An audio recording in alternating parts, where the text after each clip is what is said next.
And we're back at Greenway East for the 4th annual Miller High Life Duckpin Classic. In our opening round in the women's division, Kathy Nossi was defeated by Karen Smith, 146 to 138.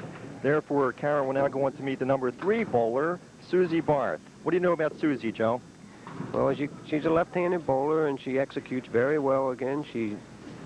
The fundamentals she has down very well, a nice, easy approach. She makes the game look very easy. She gets the ball again out in front of her. And again, in the head-to-head matches, I can't emphasize enough that you bowl your game, and the quicker you can get into your game, just concentrating on you and not what's going on around you, just knock down as many pins as you can. She's only been on the Pro Tour 5 years. She seemed to have done pretty well. She won a Pro Tour stop at Queenstown in 1979, so she does have one prior title under her belt. She's also won the Fairlane Summer Tour twice, so she does have some tournament wins to her credit. These girls know each other very well, Stace. They bowl together in leagues. And again, this helps. It relaxes the bowlers. At some time or another, one has beat the other and vice versa, whether it be in a league match or whatever. So this should help. Okay, Karen was seeded 4. She's now going into her second game. What will the effects of this be on Karen? Well, she should be loose, as you see. Her timing's down. Her concentration should be good. She won a match. It's a big edge. It's a big edge. Do you think it's easier for a bowler once they get rolling to go up the ladder as opposed to waiting in that number 1 position? Well, Stace, the games are bowled one at a time, and I don't believe there's an edge. Karen picks up the spare, so she does look a little bit looser, as you mentioned. Yes. Now we'll see how Suzy Barth does in her first 2 frames. Okay, Suzy is from Pasadena, and she was ranked 5th locally in 79-80, and she was 11th nationally that year as well. Now she's off a little bit to the right with her first ball, missed the pocket. She's left the 1, 2, 4, and 9, and it's makeable. Again, the first ball is it's heavy, let's say. The pressure causes a little heaviness, and she's just trying to, again, get on her game.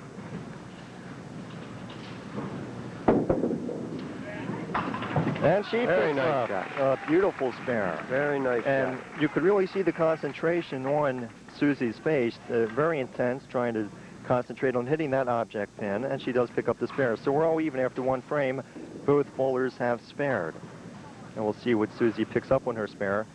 Is there much difference whether you're right-handed or left-handed in duck pins? No, not really. The lanes play pretty much the same for both bowlers.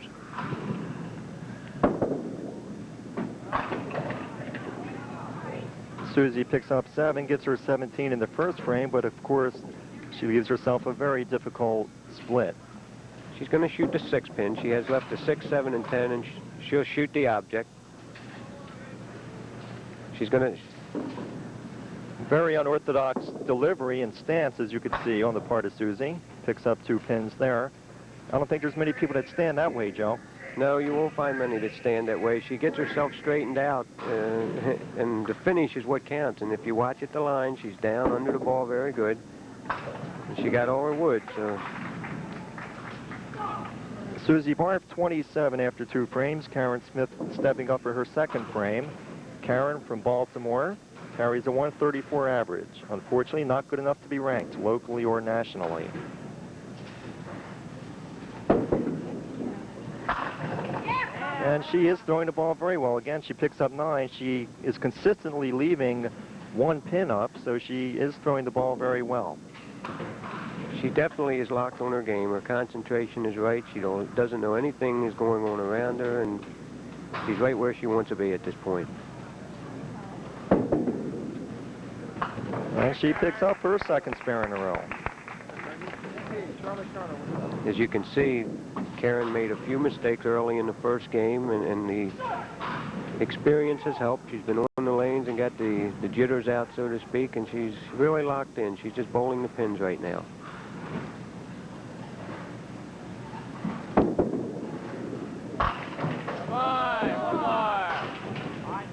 Gets 8 on her spare, but again, leaves herself a difficult split. She should be very pleased with that. She's hitting the object. She has for the last 5 or 6 boxes, put the ball right where she wanted it. If you watch, she gets down under the ball very well. Her hand is underneath the ball, and she comes through. And she picks it up. Beautiful shot. Beautiful shot. It's really incredible to see some of the spare shots. You know, an average bowler would look at it and pretty much give up on it, but not these pro bowlers. Well, I think if you learn anything from this, Stace, it's the fact that the girls are shooting the objects. I don't think that she would tell you.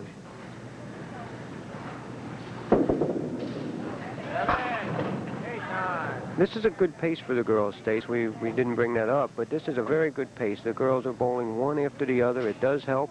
It's a good way to practice for those of you out there. When you go practicing, you go, you can lock things in, you know. When you go practice, you should bowl at a little faster pace.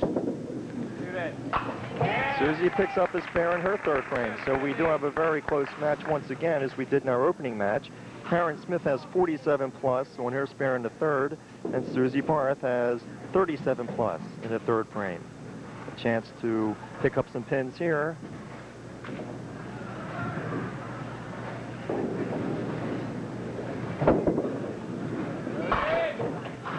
And she gets a good 7 count. Leaves herself a very makeable spare.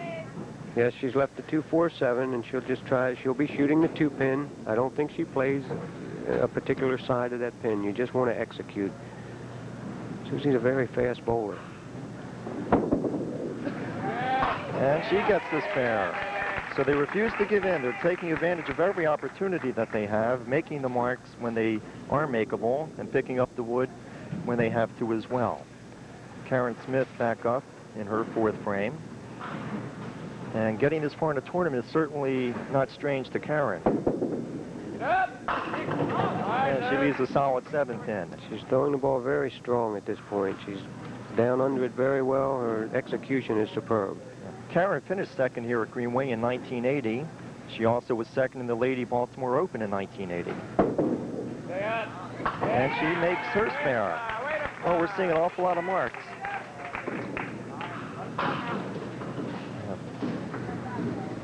And the reason we are seeing these marks, of course, is you're looking at the best ladies in duckpin bowling. Very, very talented. It takes an average of 115 just to qualify to get on the tour, but most of their averages are much higher than that.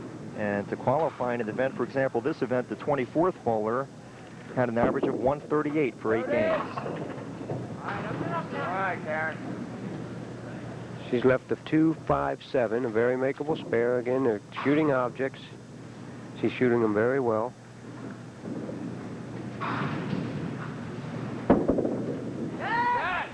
Oh, good try. It slides over and just misses getting that 7-pin. Would have been an unorthodox way to make that spare, but it would have taken a lucky break the way the pins were sliding. Well, again, I'm a believer that these people make their own breaks. You know, it always looks to us that the same people are lucky, and they're not lucky. They have created this luck by the rotation on the ball, hours of practice, many games of practice, and both girls are performing very well. Karen has 83 after 5 frames. Suzy Barth on a spare in the fourth.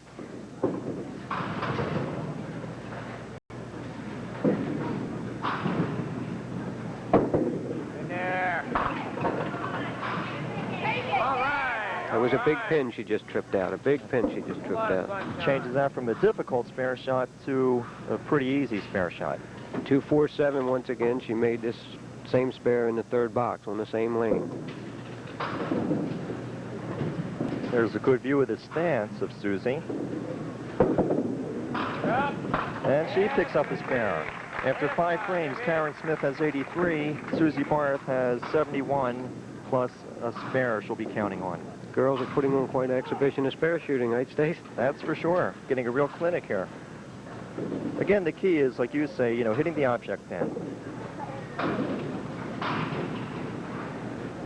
Suzy can certainly close the difference right here. And she picks up a strike. That gives her 81. She's down by 2. But of course, she'll have a strike working in this 6th frame. That puts a little pressure on Karen Smith, but she fought that pressure in the first game, came back very strongly. Karen Smith does have a record of 12-10 for 8 games in the Baltimore Association. And she picks up a strike. How do you like that? Well, I'm sure Suzy doesn't think too much of it, but those things happen in duck pins. That's a little bit of the duck pin magic we talk about. And this also comes from executing. She missed her target, but the fact that she executed, this should give her a boost.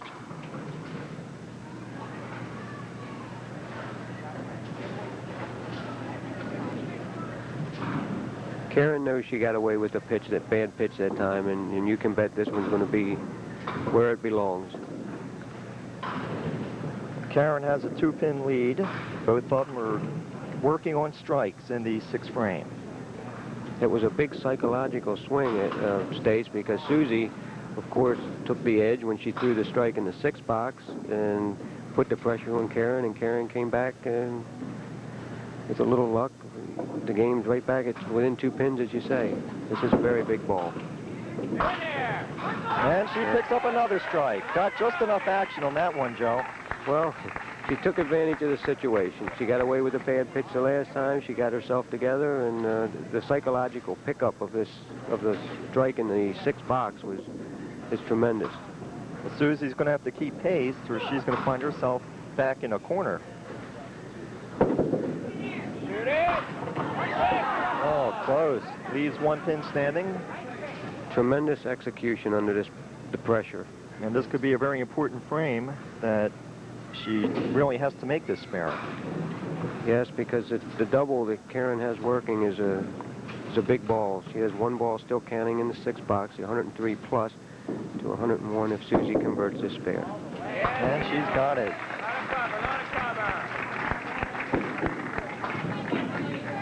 Gives Suzy 111 plus in the 7th. Karen still counting in the 6th with a 103 plus.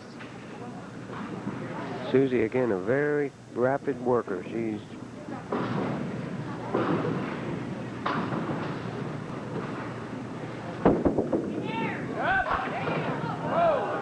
And that's a shot she's not going to be too pleased about. Well, Stace said she knows what happened. She got around on the side of the ball instead of staying under it as she has been, and the ball deflects. The game is much like the cue ball in pool. If the ball is revolving the wrong way, it will kiss off the pins, and this sometimes is what happens. And she picks up 2 more. She needs all the wood she can at this point. She's got 117 in the 7th. Of course, Karen can add to her lead when she gets up again. And she picks up a beautiful shot there to give her all 10 pins. Suzy, these girls are putting on a show, I'm telling you. The object pins that they've hit is just incredible. They really haven't made any mistakes. A couple tough breaks, a couple good breaks, and we still have a game. This is a very big ball that Karen's about to throw.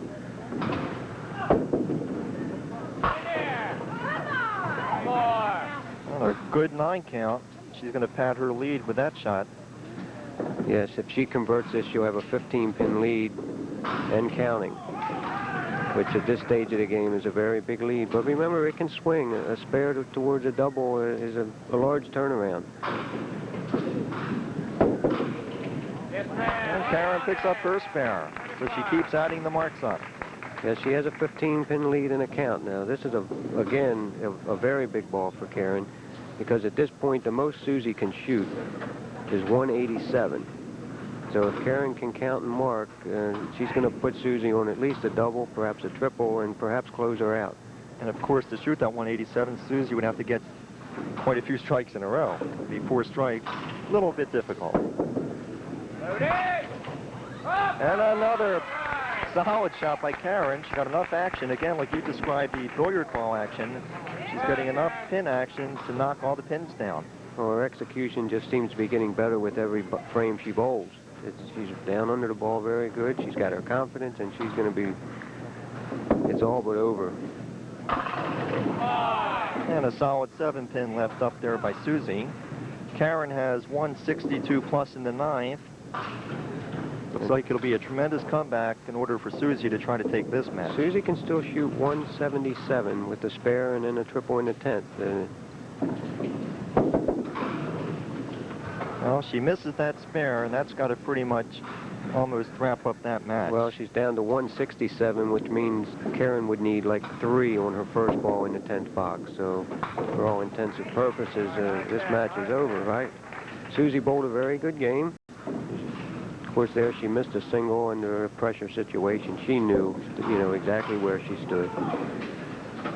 The double, Karen has thrown a double in each game, and the double is quite a boost. And she gets a valuable strike right there. She's not out of it. You know, anything can happen. She still would have to pick up 2 more strikes. Suzy, she did qualify 4th after yesterday's competition. She averaged 148.8 for the 8 games. So we definitely know that she's got some bowling talent. Bowling on a strike here in the 10th frame. Comes close to getting another one. She's going to shoot a very, very respectable game. If she converts this single pin, she'll have 157, which she can't be upset. She didn't beat herself. She just got beat. Karen. And except for Karen having to bowl her last frame for official purposes, she's got this game won. And a 157 for Suzy Barth. Karen Smith will just put this one in the record book, and she'll advance. Right, Suzy has gone over her average substantially, but as you can see, she does lose this match. This box, Karen's not going to just bowl this box. She's putting on quite an exhibition, Stace, at this time. A very good game. Matter of fact, she needs one more strike. She can shoot 200 very easily, which is a very nice game. And again, this is going to add to her confidence. All right, you don't want to give up here. She has 172 plus in the 9th. Very good game. And as you can see, Karen is not letting her concentration break down. This can quite often happen to people. She had...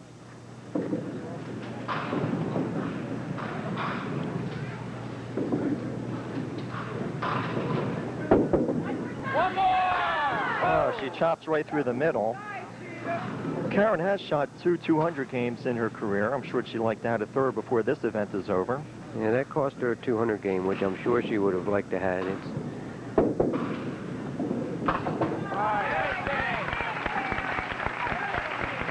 And a fine 186 for Karen Smith.